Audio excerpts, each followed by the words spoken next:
Leo kama anatuhakikishia hayo anayoyasema, atuambie ule uchafu ulioko soko la Buzebazeba sasa hivi unakwenda wapi dini?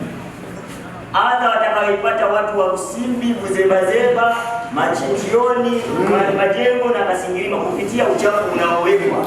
Viziba ni vichafu, uchafu ni mwingi mno. Wiki iliyopita tumeanza operation kwa kuzoa uchafu wote ulipo kwenye maeneo mbalimbali, lakini ni kwa bahati mbaya tunapokuwa tumezoa alafu uchafu tena tunakuta kuja kumwaga chini wakati viziba viko wazi. Huo ni mkakati wa kwanza ambao mpaka sasa hivi tunaendelea nao.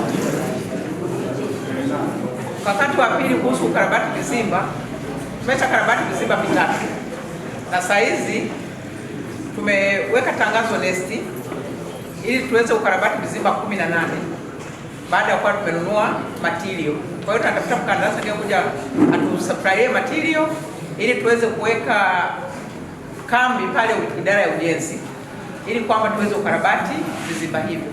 Lakini mipango na mikakati yenu itekelezwe kwa wakati ili kuepusha hali ya vipindupindu na kuzingatia sasa hivi kuna mafuriko, mvua zinaendelea kunyesha, unaweza kupata magonjwa ya milipuko. Kwa hiyo nikuombe sana mama yangu, pokea, nenda ukatafakari na wenzako, ukaone namna njema ya kuondosha hizo taka kwa wakati na kuweka mji wetu safi.